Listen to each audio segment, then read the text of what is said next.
Hi, I'm Madonna. I'm your worst nightmare. To rule the world. Why don't you show them what you do, honey? You've never had more fun with anyone else.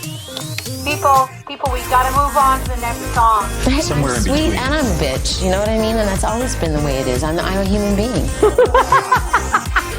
I'm waiting. Good afternoon, good evening from wherever you guys are. This is DJ Lina, aka Lena Bradford. You're listening to MLVC, the Madonna podcast. Hey guys, it's Tony, and I feel like we're in like some mythical radio station in the clouds. And hi everybody, this is Stefan. Welcome to another episode of MLVC, the Madonna podcast, your place for all things Madonna, Louise, Veronica, Ciccone, and beyond. We are kicking off Pride Month with a very special guest on today's show. Welcome, DJ Lina Bradford, to the podcast. Lena, welcome. Thank you so much, you guys. Hi, Thank you for having me. Thank you for joining us. My pleasure. It's great. It's great to have you on the show. And I love your podcast, by the way. You guys are so fancy. Oh, come on. Well, we try.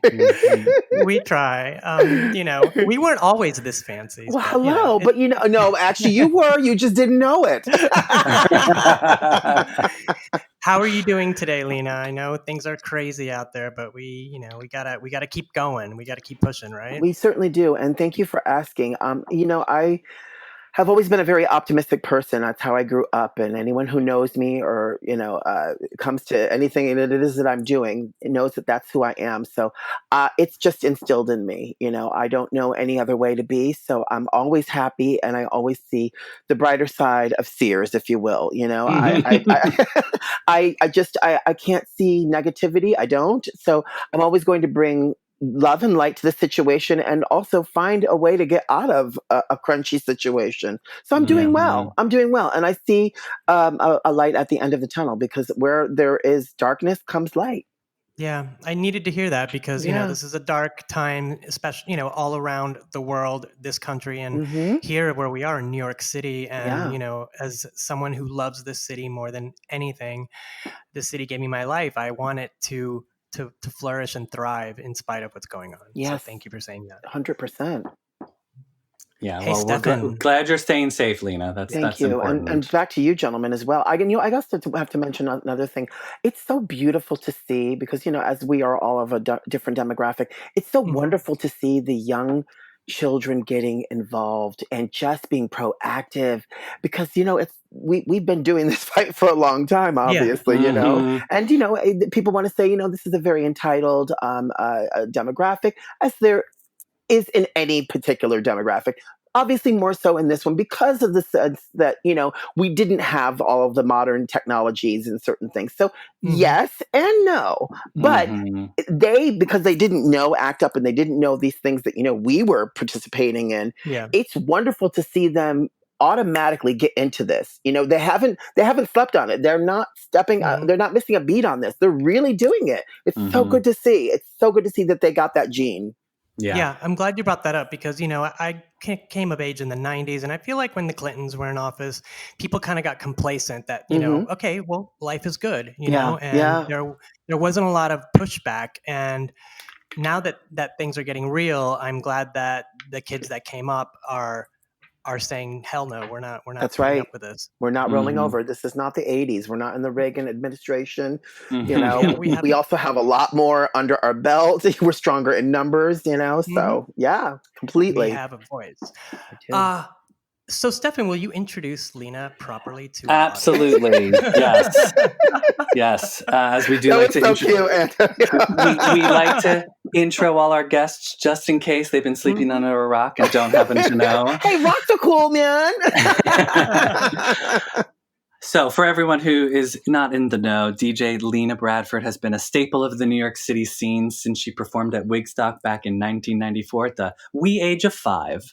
Oh. And, go on. America's youngest DJ. Yes. She started out in the New York gay underground club scene as dancer, gender illusionist, performer Girl Lina, quickly became an underground superstar. She began her DJ career in the East Village of Manhattan on a dare, and now spins in New York City, LA, and through Europe, appearing in Sardinia, Saint-Tropez, and Paris. Look She's who's fancy received now. DJ. She's received DJ of the Year and a Lifetime Achievement Award at the Grammys and Sage Innovator. She hosts an online talk show called In the Dollhouse with Lena, was the subject of a Reverie original documentary short called Linish, is a board member of GMHC, the world's first and leading provider of HIV/AIDS prevention, care, and advocacy. She's also a global ambassador at the Hetrick Martin Institute, a leading professional provider of social support and programming for LGBTQ plus youth.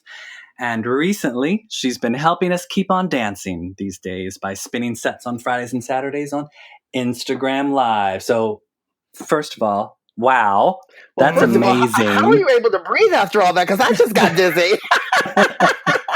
I was about to do a mic drop. Okay. That's a hefty career. So congrats on you thank you. And that's just only a taste too. I'm like, you really squished in a lot into that hamburger, honey. Trying, yes. We've just that's just a little taste. Just a head, as they would say. Yeah. Yeah, I said it. Y'all thought it though. But before we do get started on questions, I wanted to share a pearl of wisdom that I recently learned from Lena's Lounge on Instagram Live. Apparently, if you have a birthday during the pandemic, it doesn't exist and you don't age. That's right, sugar. So mine was just before the pandemic. When was yours? January 15th. We're going to put that up into the mix, honey. I think any birthday in 2020. Hello, 100%. Because again, remember, this all could have been alleviated, honey, if we want to do the real math about it, like right before January. So you're in that margin, darling. Mm-hmm. All right. Thank you. I have a birthday coming up in a couple of weeks, and I was just happy to know that I shan't be aging. You shan't be. No. I shan't age. Shan't be aging. So now, since I mentioned Instagram Live, I do got to say thank you for starting off Saturday night's set with that fierce remix of Erotica. That Masters of Work remix is everything. So good. Oh, thank you, guys. Thank you. That's one of my favorites. I remember when that came out a few years back, I was just like, what? I mean, they really just captured every essence of first of all, that album is everything. She could have retired then, honey, and been real good. You know what I mean? But that album is everything. It speaks of a moment, a time in life, and just fashion in New York and just, all of the hubs, London, Paris, blah, blah, blah. But it was a moment. That is a fierce time capsule. And the way that Masters at Work captured the essence of that song and that remix is just, it's delicious. It's one of my favorite remixes. Well, and you were serving it up. I mean, that look, so embarrassed. the lips, the tongue. I don't know who that was. That was one of my sisters, but I'll let her know. But no, seriously, though, I mean, I'm going to thank you on behalf of everyone that has tuned into your Instagram Live, because every time you post it, I repost it and try to let as many people know as possible, because it really, really helps. Thank you. There's some days where my day is over and I'm just like, I'm so spent. All I want to do is go to sleep. But no, I need to be myself. I need to dance. I need to sing. I need to, I can't shut myself down just because we're going through something, exactly. So the message is great, Lena. Just keep it up. And how did you get involved with Logo? Well, thank you for that. That's very strong and very powerful, and that means everything to me. And I'm constantly and I've always been being an only child and an Aries. I'm very thoughtful of other people's times, energies. I take that into my everyday walk of life, so that means everything to me because I am thinking about that. And I needed to have some type of normalcy, and I knew that everybody else needed to have some type of normalcy, something to look forward to, in the midst of these days where just they kind of pass into one, so hearing from people all over the world that this means something to them gave me a whole new thing as well. So it's a Wimbledon thing. It's back and forth. If you think that you're getting something out of it. I'm getting something out of it too. I look forward to knowing that we're all going to be together. And also, it's a different thing for me when I'm doing it there because I'm on the other side where I'm in a whole nother head and I'm creating a moment. But then afterwards, I've showered, I've had my dinner, and before I go to bed, I get to watch it and I get to be with you guys listening and seeing all of my brothers and sisters who come into, the room for the first time or every week, So that to me, I get 2 different doses of that every night on Friday and Saturday and on Sunday before. So it's a gift. So I thank you guys and everybody out there listening who participates, and if they don't or if they're about ready to, come and join, baby, because it's just a love fest. Yes. No, and they're great. I think it's fun that it's an hour of time to sort of forget what your cares and what's going on and just like put the news away and just, put on some dancing shoes or push the furniture back and, and just listen to some tunes. That's right. Yeah, and not just any tunes. I mean, you're pulling stuff from way back. Baby, I'm giving you the encyclopedia. I'm schooling you, and you will never get the same song or the same look ever, honey. She's very conscious of these things, honey. They go hand in hand. I did notice that. I was like, I've seen a few DJ sets. I won't say who. And go on, blast them! Blast them! Not just kidding. And I feel like some people are just pressing play, but you are not pressing play at all. For me, when I created, when I do Lena's Lounge on Friday, that's a particular type of vibe and an essence. So therefore, I know that there is going to be that type of music, that sexy, more a loungier house, a deep house kind of vibe. Then on Saturday for Go Big or Go Home, it's going to be bigger beats. So I know that that's the equation, but from there comes an organic plate of food that I serve you, if you will, and obviously the looks go with that. And then when I was doing Sundays with Logo, my disco TBS Throwback Sunday Classics, same thing. I know that it's going to be disco, but from that comes that organic moment of just being in it. Like when people ask, like, hey, do you have a place? How can you have a play? What's it called? A playlist? Plus, see, I don't even know. Yeah. I don't know that because I come from a different demographic of DJs, I mean, from Frankie and all those guys being my mentors and how it is that I got here, you have to go with the vibe and the essence of what's in the room, and now in this case, of what I'm creating, So you can't ever have something pre-planned because you don't know when you get there. It could be a whole different vibe and a whole different gig. And then you get there and you're like, oh, I'm going to play this. And then it doesn't work. You've got to, and that's the true talent of people being able to think on their feet and to have a longevity. I've been DJing for 25 years and it still feels like the first time every time. And I love that I still get like butterflies and I still, yes, like on Friday. But no, you're absolutely right. You got to read the room and that should inform what you're playing. Let's go back a little bit. You grew up in New York City. You're a New York native. So reading that you grew up across the street from Carnegie Hall. So that was like, that was a different neighborhood back then, right? It was always fabulous. And my grandmother, she was an opera singer, so that's why we lived there. And Olivia Newton-John lived on the 12th floor, and we lived on the 8th floor. I remember when Let's Get Physical came out, my mother's like, don't bother her. I was like, I won't. And then, of course, she was in the elevator one day. I was like, oh, my God, I love Let's Get Physical. I was coming back from dance class. I had my leg warmers on, of course. It was like, you cannot plan it anymore. And she's like, oh, my God, you're so sweet. And then I told her, I was like, I had a conversation. She's like, did you bother her? I was like, no, she spoke to me.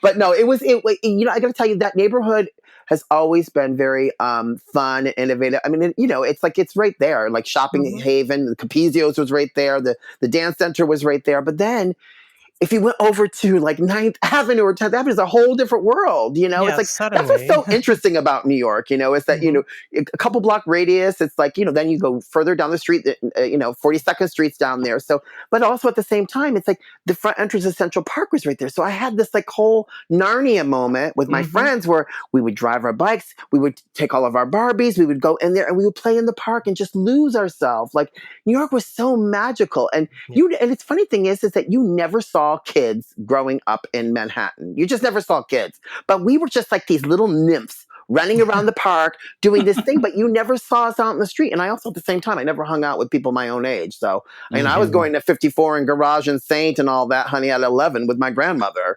Okay, so let's go there for a minute. So how did you, when did you, obviously you had this love of music, at from going to the clubs and all that. But how did you decide you were going to become an entertainer, that you wanted to, serve the people? And then how did you hook up with your mentors, all these legendary DJs? Yeah. Well, I was a dancer from the age of 4, so I was always in dance companies and whatnot. So I was going out with my grandmother, who, like I said, who was an opera singer, but she knew all of the people, so she was go to 54, and she would also have these dinner parties, and she would bring these people back. And I'm not a name dropper, but she would bring these people back, and I'm like, they were just people. And I love that my family always kept it 100 with me, where it's like, it doesn't matter what your ethnic background is or what your social status is. We're all equal. And I love that it has always stayed true to me. I never knew what my family did or what they were or any of that stuff. I just knew that I was a very grateful, biracial child,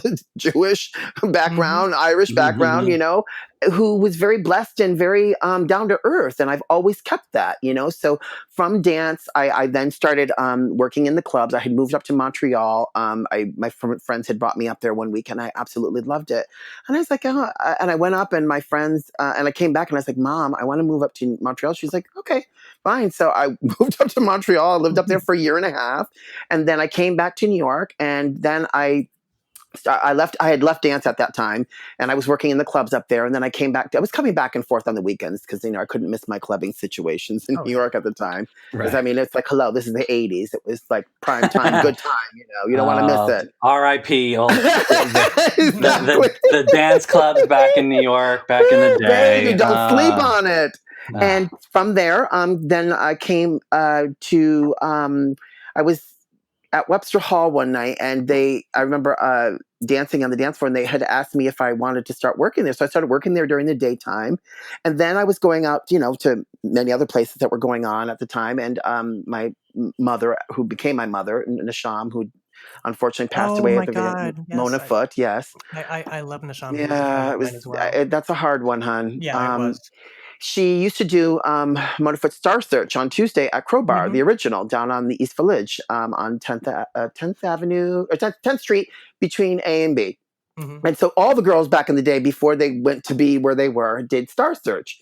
So I did it, and I ended up winning for 18 weeks. And how me and my sister Candace met was on the 16th week. We actually competed against one another, and I beat her, and then we became sisters after that, and we swore we would never compete against one another. And so that's some old school tea for you. So from there, I then started, I won for 18 weeks.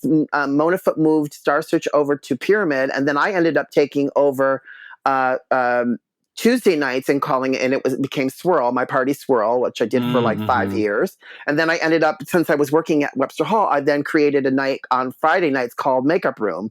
So those were 2 huge parties that I was hosting at the same time. And then Mark Berkeley, who was a very good friend, then came along, and then me, Candace, and her, and Mistress Formica, and Sherry Vine, and Aphrodite, and Shaquita. We would then work at USA and Tunnel and Palladium.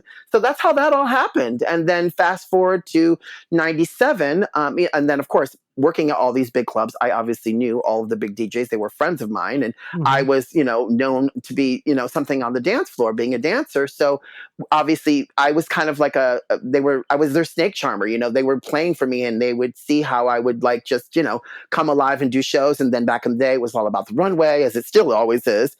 And I had my people, on either side of the dance floor with flashlights. And so, Junior would always just like put the big lights down on me. So I had these relationships with all these big DJs. So then fast forward to 97, I'm hosting, God, I feel like I'm in an only time capsule right now. Life on Bleecker, Boys Life. It was called Boys Life on Sunday. And it was, Sundays on Bleecker Street. And it was around Easter. So then right after that was my birthday, which is in April the 14th. And I remember it was Frankie, me, Morales, Carlos Petrus, T-Pro, Gant. God, I don't want to miss anybody. Junior, was a whole bunch of us because, like I said, it was a big weekend. And just everybody happened to be up in there. And Frankie's like, Lena, you would be an amazing. Oh, sorry, and Ted Patterson. And he's like, Lena, you would be an amazing DJ. It's like, what? What are you talking about? They're like, yeah, she told me. I was like, okay, this is weird, you guys. Shut up. And they're like, no, we dare you. I was like, oh, I'll take the Pepsi challenge. So it's like a who's who of who's fun. It really was. And they're giving you a dare. And they're daring me. And I'm like, oh, fuck yeah, you know I'll take a dare. So I did. And then that was on a Sunday. So then on Tuesday, I went over to T-Pro Studio and he taught me the equipment, because it's one thing to know music, but it's another thing to like look at that equipment, because you look at that equipment, it's like, that's very overwhelming. Yeah. Mm-hmm. So he got me, acute to, basically 101 on how to work this situation. So I did. And what I did was I just played, obviously, music that spoke to me. Like, I'm a classic rock girl. Led Zeppelin's my favorite band. I played Zeppelin. I played Nine Inch Nails. I played the B-52s. I just did a whole toss out. And then, of course, I threw in some 80s, and then I threw in some, house. And then after that, just bookings started coming. And then I, created my own style. And next thing you know, I'm like, opening for my brothers and traveling all over the world. And I'm like, holy shit, whoever would have guessed? Like, I never wanted to be a DJ. It's not that I ever didn't want to be, but it was never a thought. Right. And that's how you got to keep your life organic. You got to just, I was always very talented at a lot of things, like in dance, fashion, designing clothes for my Barbies, so many things, but you can't ever sleep on it and ever think that one doesn't acute to the other, because they're all connected. Mm-hmm. Yeah, absolutely. Well, and so all of that beginning of the dare and you leading all those DJ nights around the world then led you to a wonderful 10-year residency on Fire Island, which is where my journey with Lena began. Oh, hello, neighbor. Mine too. Yeah. I moved to New York 20 years ago, and I went to Fire Island what first year? time. That was what? 99. 99. Okay, right. Yeah. So in 2000, I met up with my childhood friend Nina, who is an old friend of yours. Love Nina-ish. Yeah. We've known each other since third grade. So she was, of course, the first person I called when I got to New York, and we went to Fire Island, and we're walking down the boardwalk, and she's like, "Oh, it's my friend Lena," and I'm like, "Oh, great!" And then you said something like, "Oh yeah, come by later," and I'm like. And after we left, I was like, where are we going? She's like, Tony, he's only the best DJ in the world. And that was my introduction. Wow, look at that, honey. I took your cherry real quick.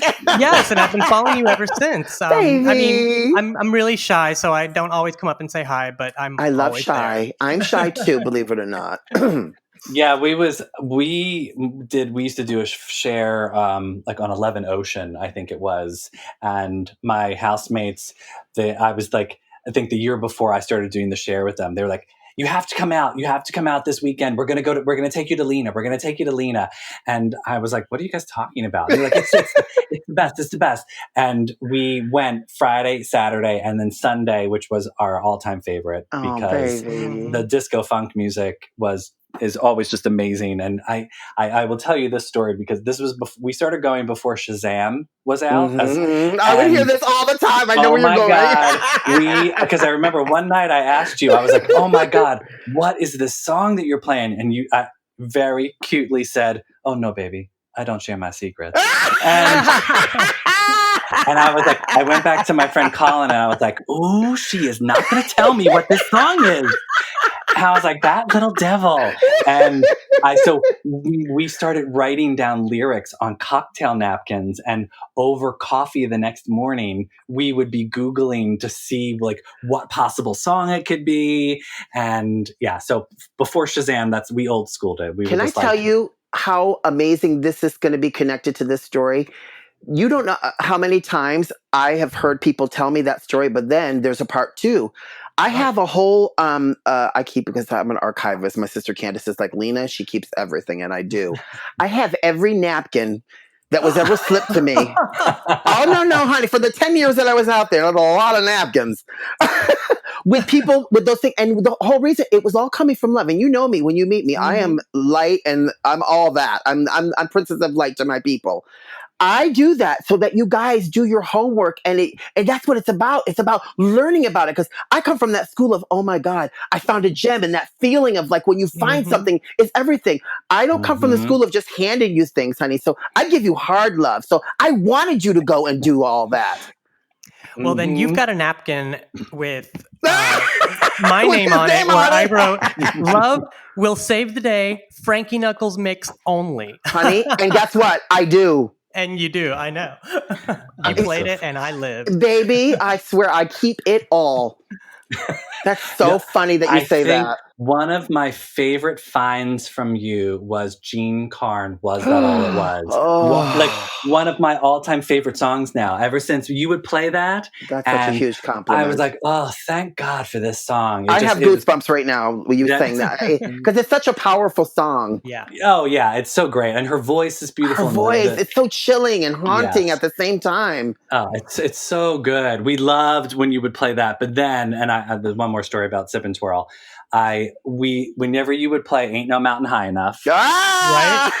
the slow build of that song, and then like it finally reaches that fever pitch where it's like the drop hits and everyone, the beat is going on.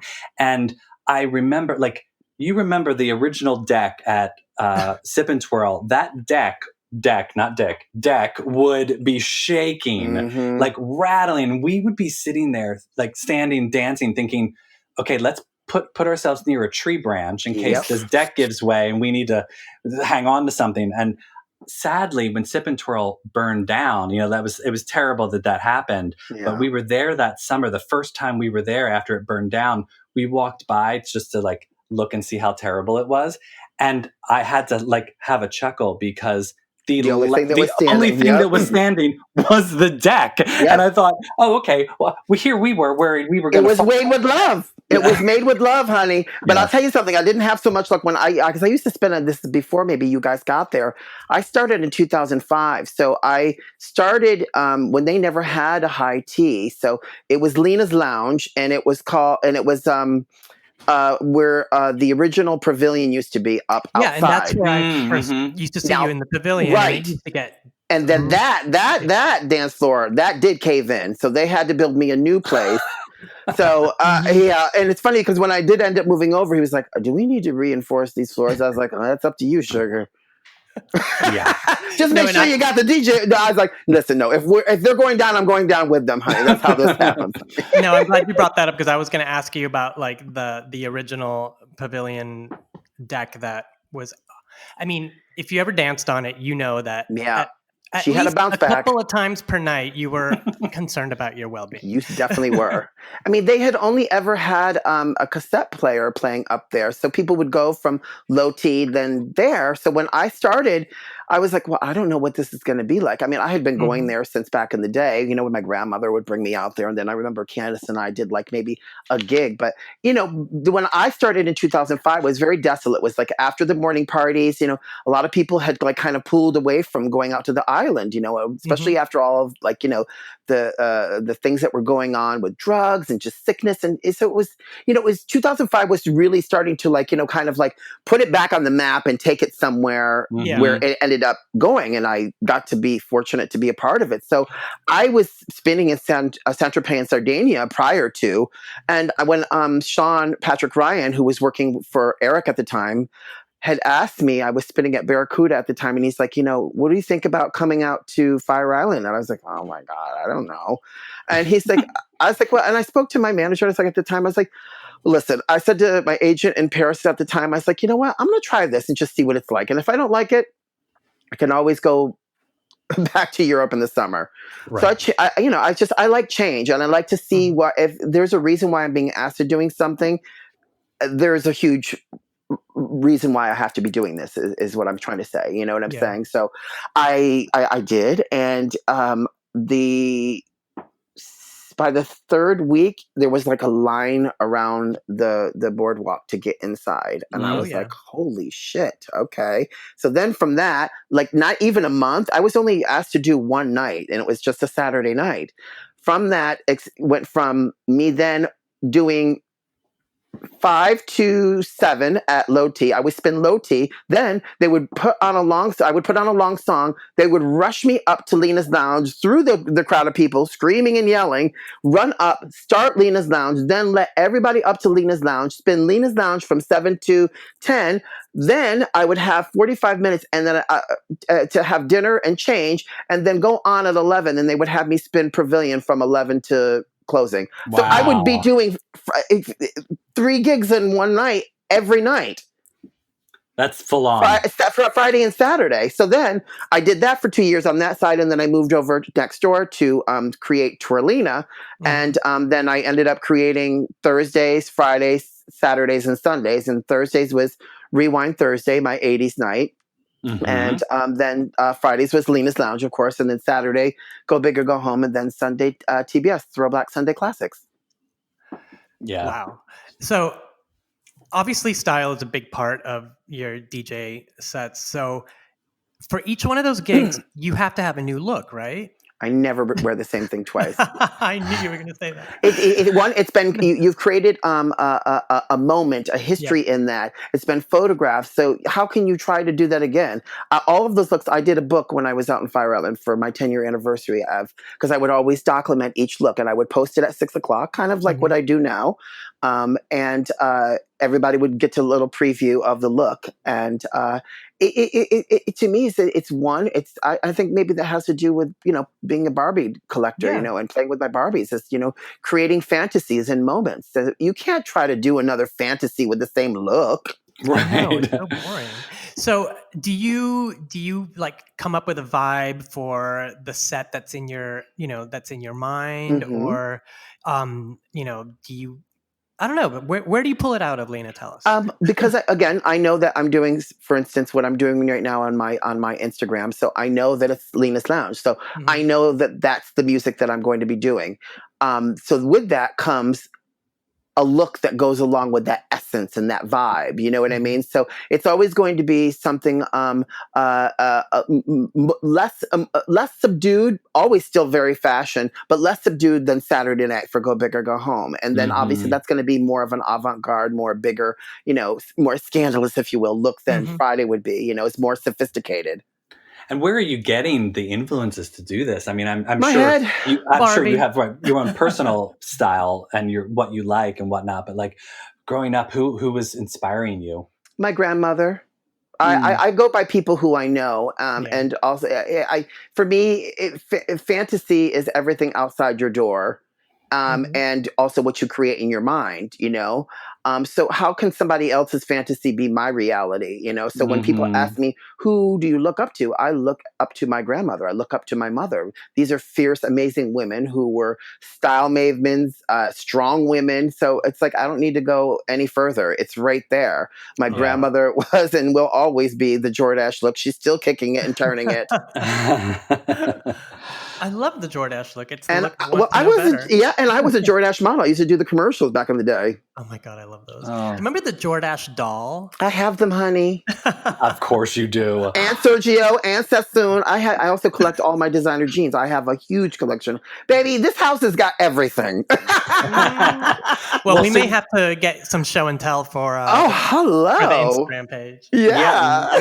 So you spin in, is that your closet? That's my dressing room, yeah. Oh my goodness. Because I was like, I think that's the size of someone's apartment in New York City. It's funny. My friends were like, Lena, your dressing room is the size of like someone's like apartment. Yeah. And that was huge to me because like I've always had storage spaces growing up, like when, especially, being a broke artist in Manhattan, I couldn't afford to have all the stuff with me, but I also didn't want to clutter up my grandmother or my mother's house. So I just said, you know what, I will always afford a storage space. And then when I was finally, able to start making bigger money and, creating a life that I had worked very hard for, I was finally able to,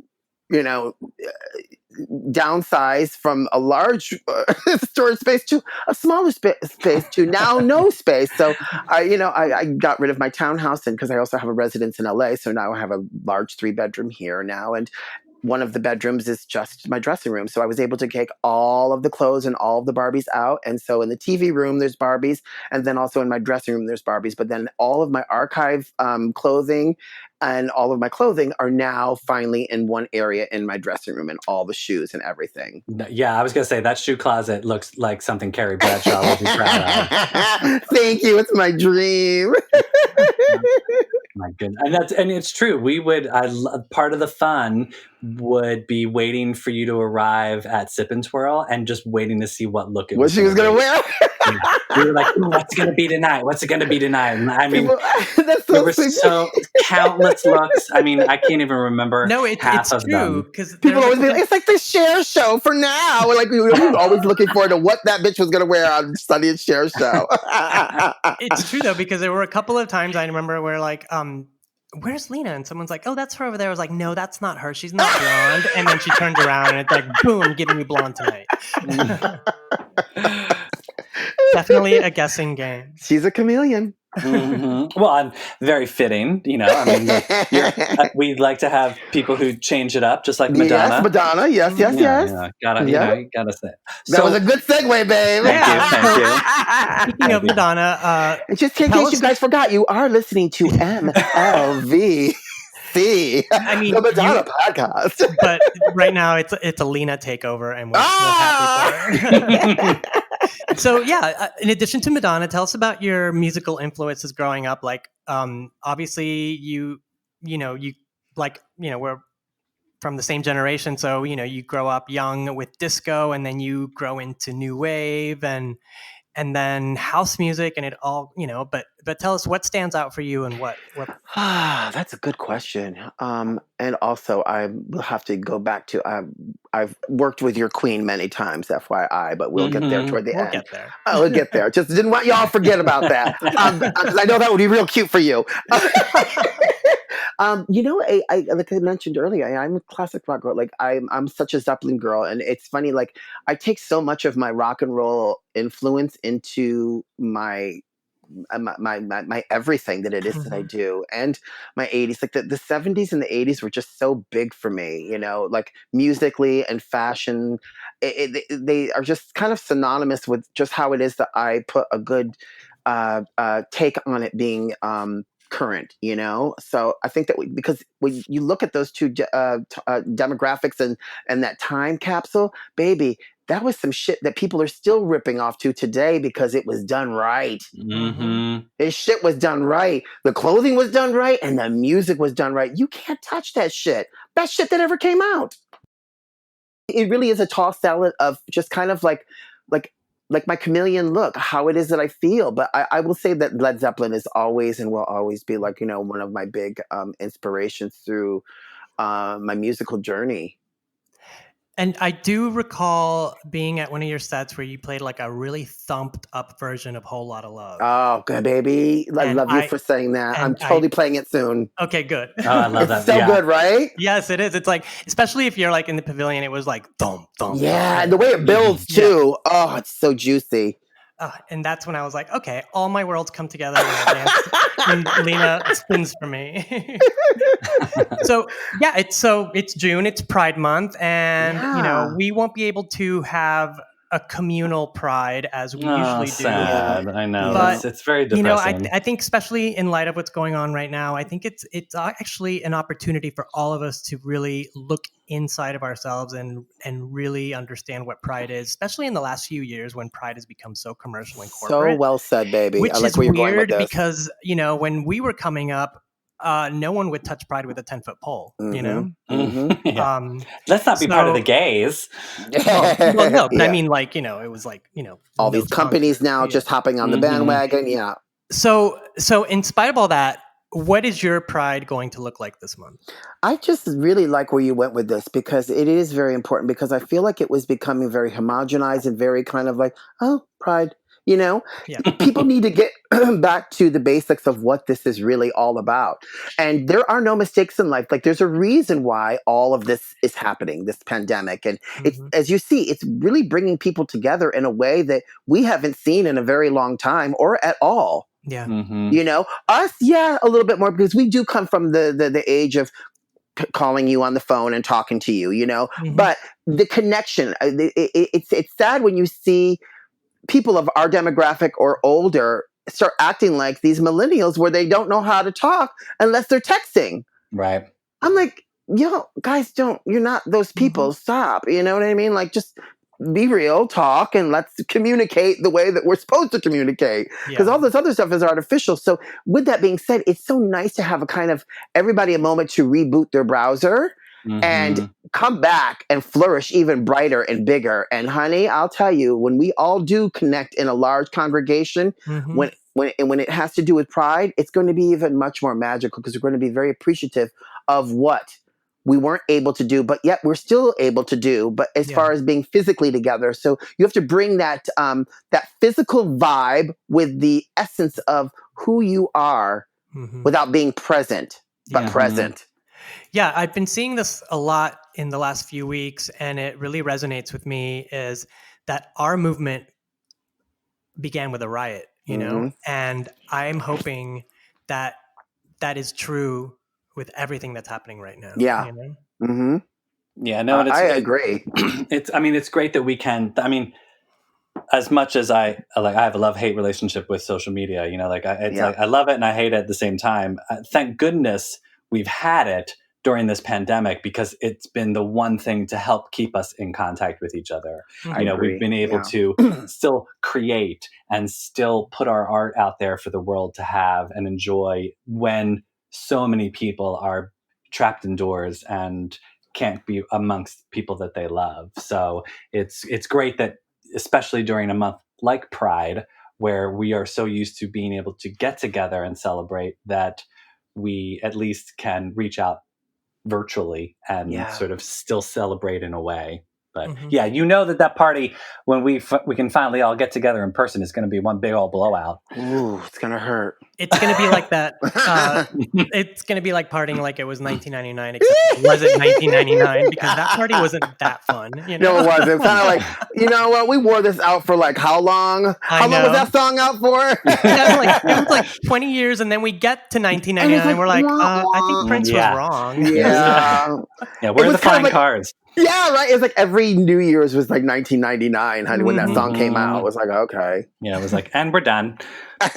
So are you booked to do anything? Can you Yeah, I'm doing a few things. Promo. Please plug.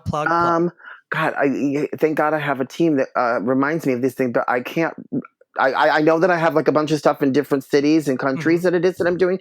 I couldn't tell you any of the name of them right now. So if when this does come out, we can have Natasha tell you. She can give you the list. We'll post it online. Yeah, and we'll share it. We'll share it up. Share. So I want to move directions just a slight bit. Sure. You've done a wonderful online talk show called She's a talk show host. In the Dollhouse with Lena. I love the show. You've had wonderful guests such as Whoopi Goldberg, Carson Kressley, your girl Candace Kane, Sherry Vine, Lady Bunny, Shaquita, just to name a few. Just to name drop a few. My favorite episodes are the ones where you kiki with your girlfriends. When you guys go way back, it's just like it's the only time capsule. Yeah, it's pretty special. That happened literally when I left on my 10-year anniversary of the island. I was like, funny. It was like I've always had this time clock within me when it's like time to go on to do the next thing.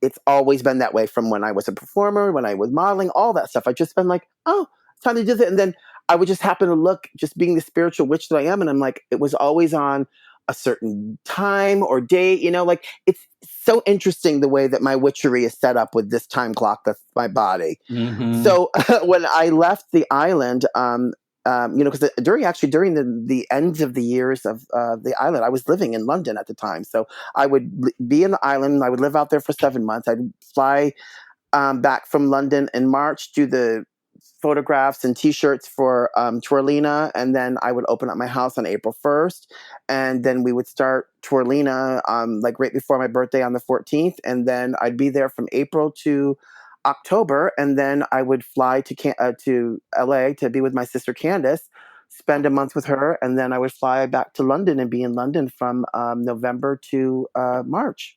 Wow. So that was my life. And then when I at the last summer, I was like, I think this is my last summer. I said to my boyfriend, and he's like, I support you, whatever you want to do. So that when I left that October, I had left a little early because I went to do the collections in Paris, and then when I came back, I said to my agent, I was like, you know what? I think I want to take off the whole winter. I just want to stay in my Barbie room, in my house, my townhouse, and just figure out what it is that I got to do, because I have been doing this for the last 10 years. I need a break. I need to reboot my browser. I need to find out also my identity after doing this for so long, of where it is that I want to go and who I am and what's speaking to me. So as I would be sitting up and just doing stuff, I'd be sleeping and I would get up and my boyfriend Claudio would be like, "You're going in the Barbie room and you're going to write, aren't you?" I was like, "Yeah."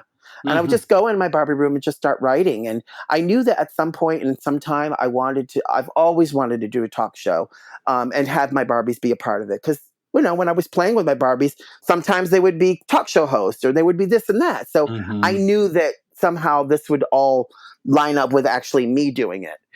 So I put together the show. I then reached out to people who I worked with on movies and like, Key Grip and blah, blah, blah, you name it. Then one of my friends who did my documentary, Lenish, he's an amazing producer.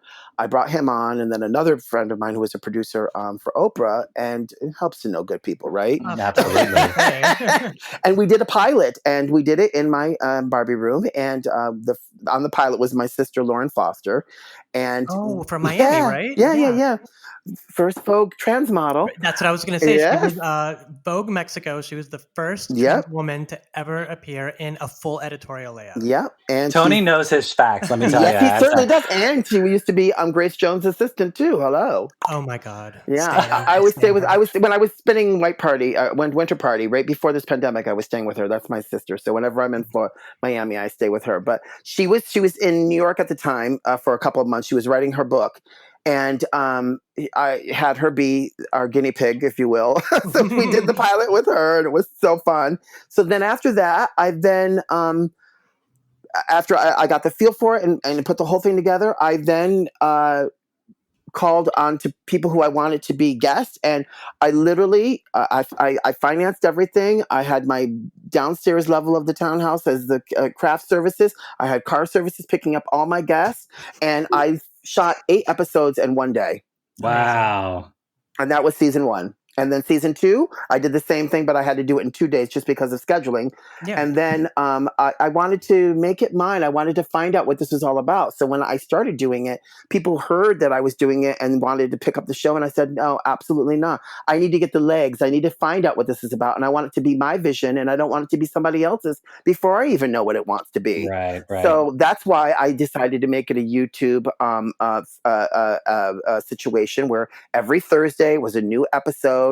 And then by the time I started doing season 2, it then started really getting out there. And then Reverie had reached out, and my agent, who is now my new agent in LA, had hooked it up, and we had a meeting with them, and they loved it. And so they bought season 1 and 2. And then we were going to start filming season 3. And I said, you know what? I think that it's time for me to put her in a whole new place. And I took time, and we severed on wonderful terms. I still have my documentary with them and other projects, but the Dollhouse is my baby. So I took it back, and then I had a meeting a couple of months ago, right before all of this started.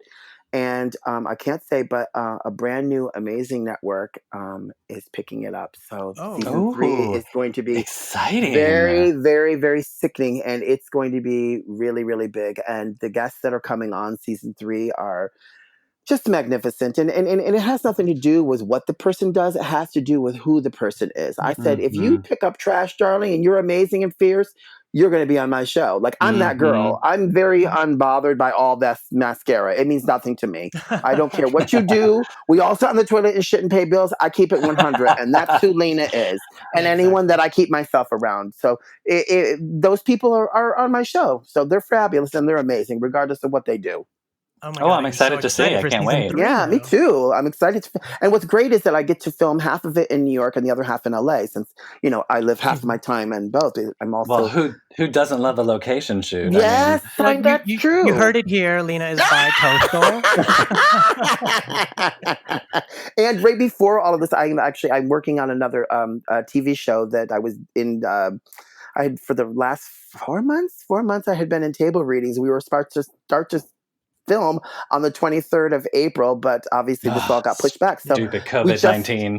yeah, right. But it's good because we just literally restarted doing our table readings last Wednesday. So we do them every Wednesday and Friday, and then we're just waiting for SAG and all of the, health providers to go with the go ahead to, get tested. Then I fly back to LA and then we start filming for the next 5 months.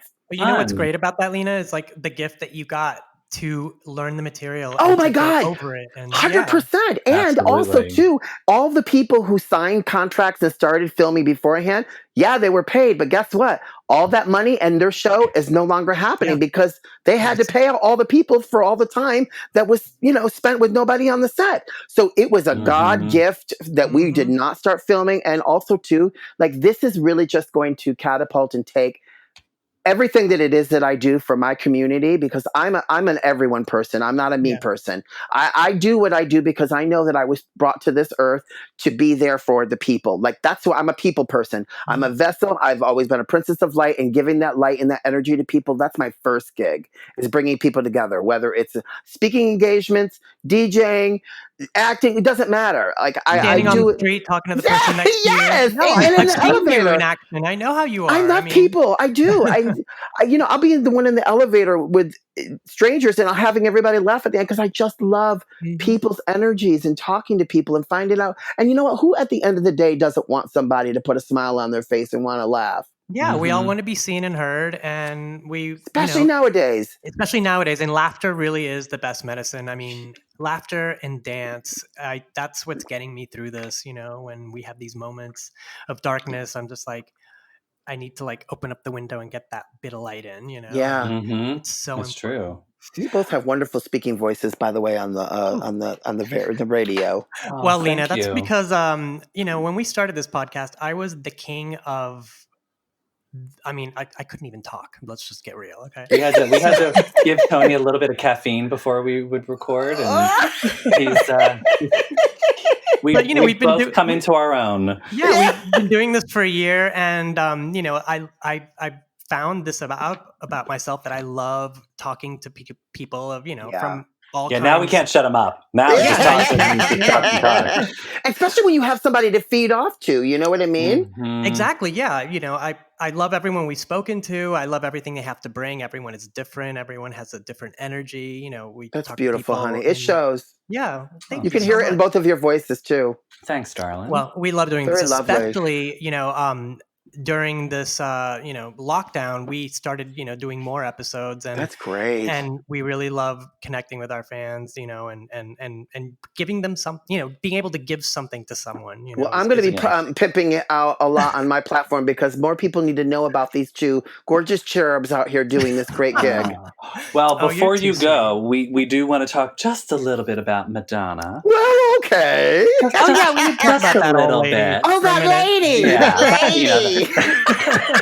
So you've always factored Madonna songs into your sets. I've heard you play well-known dance numbers like Deeper and Deeper and Vogue. But the other week during one of your Instagram sets, you played a remix of Nothing Fails, which is so good. That Peter Rauhofer was a masterpiece, honey. So good. It's amazing. It's one of my favorites, honestly. I'm just curious, how do you go about choosing like what Madonna? Do you premeditate Madonna songs, or is it literally in the moment? You're like, Nothing Fails. It's in the moment. I mean, that, and I think I played it with Depeche Mode. I did a Save the Prayer remix, Duran Duran Save the Prayer remix, and then I think I went into that, and then I finished with It's a dark night of my soul. And I Need Love. I Need Love. The Danny Tenaglia mix. Oh my God. Yes.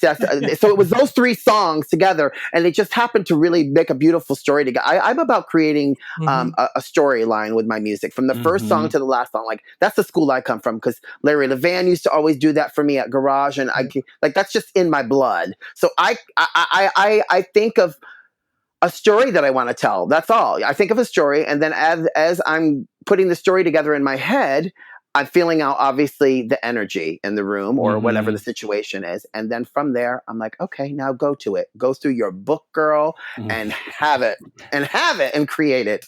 Yeah. And that's how it happens. And thank you for featuring Madonna. I'm always very happy when you play a Madonna song. Like, whenever I'd be at one of your nights, I was like, oh yes, she played Madonna. Yeah. All right, before you guys go further, I want to know, what is your favorite Madonna song, both of you? Oh my gosh, she's turning the tables on us. I sorry, I'm never. I'm a talk show host, we are just about to get to asking you the very same question. Okay. Tony, shall we do the lightning round now? Shall we? Yeah, let's do the lightning round now, and then we'll. So, Lena, lightning round. We do this for every guest. It is meant to be off the top of your head, wherever you're at in your Madonna journey right now. Very simple. What's your favorite Madonna song? Oh, so easy. Burning Up. Oh, good one. Do you have a favorite Madonna video? Ooh, Burning Up. Oh, nice. I like that raw Madonna. Yeah, that was. I mean, it's such good. That first album was her everything, honey. She was. She wasn't like super styled. I mean, she was styled, but it wasn't just like raw. It was very her, East Village. Yes, yeah. And then, so it can be from either videos, tours, photo shoots, whatever. Favorite Madonna look? I would say that first album, honey. Okay, classic vintage Madonna. Yeah. Nice. Okay, Tony, so you answered Lena's question. What's your favorite God, one? my favorite Madonna song, and I just realized this the other day because I've been kind of re-listening to everything during lockdown, and I think Angel is my favorite Madonna song. Oh, that's a beautiful song. So good. Because every time I hear it, it's sophomore album, it still feels new, and I think maybe it's because it didn't get played out. I was about ready to say it never got a lot of play. And I remember when that song came out, so did Annie Lennox Must Be Coming to an Angel song. That's why I think it got pushed aside. Yeah. Well, they both came out at the same time. And I remember reading, I don't know if it was like Rolling Stone, they did like a review of all of Madonna's like singles or whatnot throughout the years, and they had highlighted Angel, saying if this song had been put out by any other artist at that time, it would have been a massive hit and you'd still be hearing it on the radio today. But like, it's such a testament to Madonna's catalog of how many hits she has that Angel is like pushed aside, that people barely remember she has it as a single. And Pretender too. And Pretender, so good. Love that song. All right, Stefan, so what's yours? All right, so I'll just keep it. I'll do vintage Madonna as like what's a favorite vintage Madonna song. I have to say Dress You Up. Oh, so good. So good. The whole look, and I mean the fact that she opened the Virgin tour with that song. Yeah, that was a great tour. Have you seen Madonna on tour, Lena? Oh yeah. I saw that tour. I pretty much the first one. Yeah, that was the first one, and then True Blue. I remember we went to that one. And Who's That Girl? Great, nice. Who's That Girl tour? Yeah. Blonde Ambition. I meant to say Who's That Girl? I'm sorry. Well, she was touring both of those albums. Yeah. And then, of course, Ambition was fantastic, a girly show. And then, let's see, I had to go to Hard Candy because my friend then started doing her hair, and he's like, "Oh, come to the show." I didn't want to because I was not crazy about the album. There's some cute songs, but we know what's up. And then, what was the one with the gun, the bang bang? I guess. Oh, MDNA, yes. I didn't like that concert, guys. Yeah, a lot of people. Because it was too big. It was at Yankee Stadium. We saw it when it was at Madison Square Garden, and we had Tom Ford gave us tickets, and we're like, excuse me. Excuse us. I know. My best friend, who's in the business as well, his husband was the president of Tom Ford, so they didn't want the tickets, so they gave them to us, me and his husband, and so we're like literally we're right there, and Andy was right next to us, and what's her name? Kelly Ripa. Yes, thank you. And Anderson. So we're like, we're chit-chatting with it because, we all know each other. But it was just like, I wasn't feeling it. And we couldn't, have that face because everybody's looking at us. We were like right there in front of her tits, But I was just like, oh my God. And it was just, I don't know, it didn't speak to me. It was an angry tour. I think a lot of people want, I know I saw the Madam X tour in Philadelphia, and God bless the drunk ladies in Philadelphia. They just kept screaming, "We want Holiday! Give us the hits!" And I was like, it's not that show, ladies. But you know what? Also, too, I think that it's like she's always been about taking you on a journey in her concerts. Totally. And I think that it's just the messages and how it is that she used to, I feel, be more dialed in with her concerts and the whole being connected with what was also going on the streets as opposed to what was popular. You know what I mean? Mm-hmm. And so I think that was probably maybe the disconnect with myself and probably other people that I felt in these particular last concerts that she's done, and I don't want to take away from her artistry because she's, obviously a very talented woman, but sometimes you just need to get back to basics. That's all. You just need to reboot your browser. And she just needs to slow down. A woman who's done so much. I'm like, girl, take a breather. So, Lena, in all your years in working in New York nightlife and music industries, what are other Madonna close encounters that you had? Well, we did I shot with her with David LaChapelle a few times. The one that was in Rolling Stone. Oh, I love that shoot. Oh, the one where the Hindu goddess. Yes. We were on the one where she's we're on the street on Little West 12th Street. Yeah, I just posted that. I was like, this is what I want my summer to look like. I'm on top of the car. Yeah. Oh, I'm gonna go back and look at that picture. Yeah, I love that picture. David put me in a blue and white stripe mini dress, a haltered mini dress on. And you know who's actually sitting, you're going to gag you guys. Guess who that is sitting on the tricycle right next to Madonna? That was Nisham. Oh my God, I got to look at that. Oh, I'm going to revisit that picture after we hang up. I'm going to go. Yeah. Every time someone says his name, Lena, I feel warm, and I think it's him acknowledging that. You know what I mean? We're gonna. The sad part about all of this, just a little sidebar, is that we can't rejoice and celebrate him right now. But the wonderful thing is that when we are able to, honey, the celebration is going to be legendary because that was a legend, honey. Yeah. Mm-hmm. So let me ask you a question. So LaChapelle is famous for having DJs spin his photo shoot. So if you were on top of the car, who was spinning records? But at the time, it was out in the street, so he just had literally that boombox playing. Oh, how funny! There was no music playing, and then I shot the one with him and Little Kim when I was dressed as a nun when she was in the gold thing. That was for Candies, and then Candace and I opened up her birthday parties many times. One time at the Supper Club in New York, and then another time at Liquid in Miami. And then I also, I have it on tape. Weekend Rock came in when I was doing my makeup room party at Webster Hall. I hosted her bedtime story thing at Webster Hall. Yeah, that was me. Oh my God. I had long braids on and I had a brown camisole on and I'm introducing her and we were all dancing on stage with her. But yeah. Oh, I'm going to go back and look at that video too. I know. This old school trivia. I mean, I was like in college in the middle of nowhere. I keep my Madonna Louise Ciccone on the DL, honey. That's so fun. No, and I love that you were part of those club moments that those are real the legendary moments. Yeah, because you don't see her going to the club anymore. No. Yeah, it's funny because we had worked together so much right up until that LaChapelle moment. I remember Ingrid because I was spinning a lot. I was DJing then, and Ingrid was in her trailer next to where we were getting done, and Ingrid heard that I was on the shoot, and she's like, "Lena, come in." So I came in, and she had little baby. What's her daughter's name? Oh, Lourdes. Lourdes in her arms. And Madonna was sitting, she's like, "Hey," she's like, "I know you." I was like, we've worked together a few times. She's like, "It's good to see you." She's like, "What?" And I was like, this is the first time I felt that she was so present after having that baby. I was like, good for you, girl. Yeah. That's fun. Oh wow, it was fun. Yeah. Little did we know when we invited you on the podcast that you were Shazam! Surprise! You guys are so fun. Yeah, I told you, Stefan, it would be a good idea to talk to Lena. It was actually Stefan who recommended that. I know. I was like, she's not how bad. It was when you were doing your Instagram live and you were playing Madonna. I was like, oh my God, we have to have her on the show. We have got to get her on the show. Thank you. So thank you. Such a pleasure. Thank you for coming on. We appreciate you so carving out the time. God, so fun. We could do this all day, y'all. All right, I know. Well, I have a feeling that you're going to become a friend of the podcast, so that means you have to come back. 100%. Definitely. Lena, and I'll be listening to it more often as well. Thank you. Yes. Listen, thank you. Lena, before we go, we want you to let everyone know where they can find you on social media, and please promote any upcoming projects that you have so we can follow up on our Instagram as well.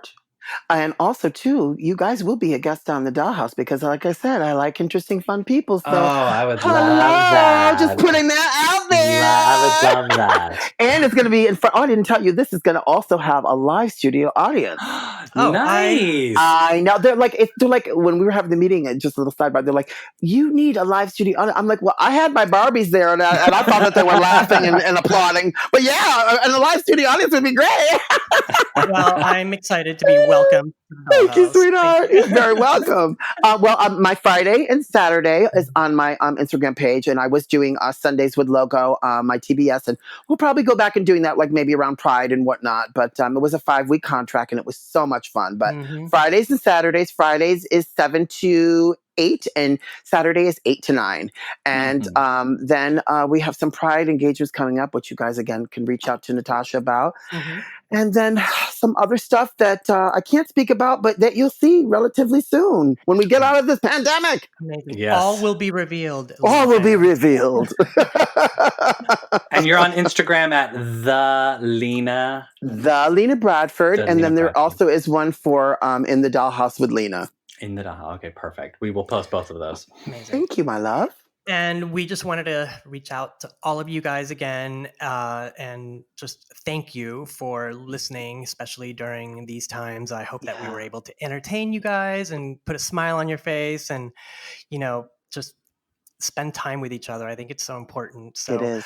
you can find us at MLVC Podcast on Instagram. You can always go to our webpage and send us an email, www.mlvcpodcast.com. And yes, you can find us wherever any podcasts are broadcast, and that's Apple Podcasts, Spotify, Google Play, Luminary, everywhere. We're everywhere. And yeah, thanks you guys. We will be with you guys soon with another great episode. And I want to say goodbye. And Lena, Stefan, feel free to. Yes, Lena, thank you again for coming on the show. Gentlemen, stay safe. This was so beautiful. So beautiful. Thank you. And to our listeners, you guys, this is what it's about. Like all of these conversations that we were having, remember, we have to continue to keep having them, and we're gonna continue to have them in the future. So we have to keep it light within ourselves, darling, to put that projection out there because it is there. Yes. And Lena, thanks again. Like Madonna says, shine bright like a beautiful star. show the world who you are. Yeah. You just had to squeeze that in there. Lena, thank you for sharing your beautiful energy with us. Thank you. Thank you, boys. Thank you. All right. Bye, guys. Bye. Bye.